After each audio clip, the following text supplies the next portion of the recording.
Good morning class. बेटा आप सभी कैसे हैं? घर पर अपने सुरक्षित होंगे, सभी ठीक होंगे। आज मैं आपको आहार आयोजन जो है टॉपिक हमारा स्टार्ट कर रहे हैं। आहार आयोजन क्या होता है आज मैं आपको ये बताऊंगी।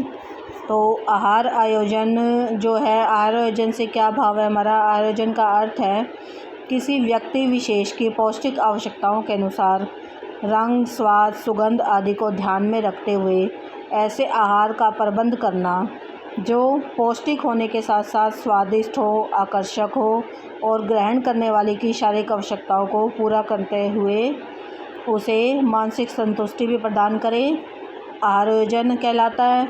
और बड़ी बड़ी संस्थाएं हैं जैसे आवास है, गृहों है, फौज है, पुलिस की कंपनियां हैं, बड़े होटल्स हैं या रोगियों के लिए अस्पतालों में आहार आयोजन डाइटिशियन द्वारा किया जाता है। किंतु घर में यह काम कौन करता है? घर में परिवार के लिए आहार नियोजन का कार्यभार गृहिणी पर होता है, हाउस वाइफ पर होता है।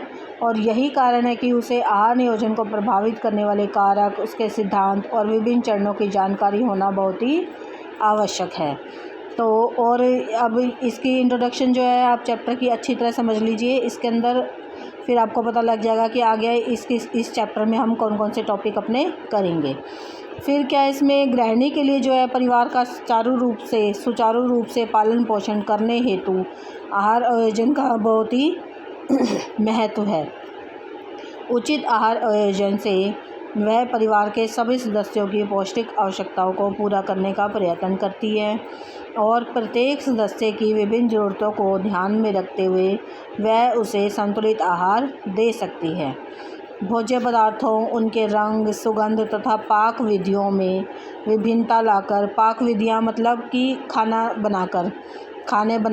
बनाने के द्वारा खाने में विभिन्नता लाकर भोजन को आकर्षक बनाकर उसको रुचिकर बना सकती है और जिससे सभी परिवारजन शौक़ से उसे ग्रहण करते हैं।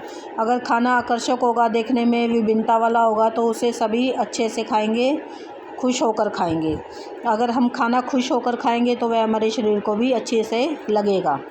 आहार आयोजन का एक और आहार आयोजन से जो बहुत ही सही लाभ भी होते हैं जो कि महत्वपूर्ण होते हैं। इसमें गृहिणी अपने समय की, श्रम की और धन की बचत भी कर सकती है।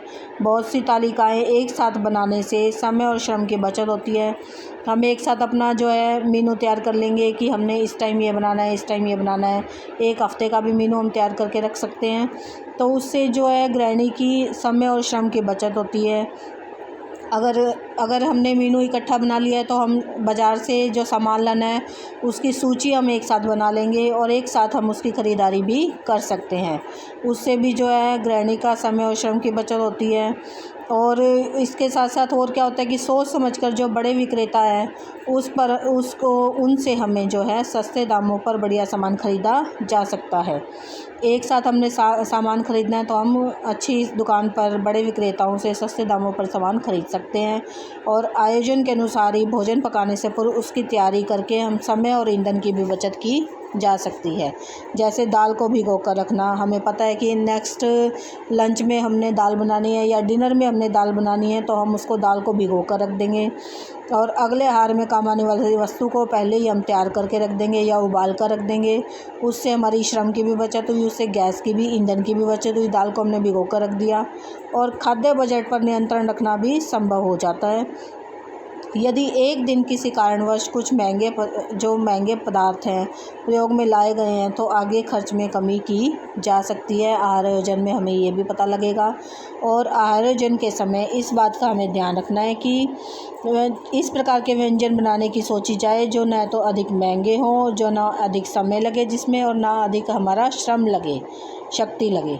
और गृहिणी को खाना बनाने के अतिरिक्त और भी बहुत सारे काम होते हैं। तो आहार आयोजन हमें इस प्रकार करना है कि उसमें हमें शक्ति और श्रम जो है हमारा कम लगे। तो खाना बनाए जाने वाला भोजन जो है सरल, सादा, समुचित होना चाहिए। कई दिनों के लिए एक ही बार आयोजन कर लिया जाए, ख़रीदारी भी इकट्ठी करते रहें और ऐसे वक्त की जाए जब अधिक भीड़ भाड़ ना हो मार्केट में। और रसोई को सुव्यवस्थित रखा जाए, समय और श्रम बचाओ उपकरणों का प्रयोग किया जाए और भोजन को पकाने की पूर्व तैयारी की तरफ ध्यान समय रखते हुए ध्यान दिया जाए कि दालों को भिगोकर रखना है। इस प्रकार काफ़ी हद तक हम समय, श्रम की और ईंधन की बचत कर सकते हैं। और इसके अतिरिक्त क्या है, सुव्यवस्थित ढंग से काम करने से ईंधन और धन की भी बचत होती है। तो ये आहार आयोजन चैप्टर का हमारा इंट्रोडक्शन था।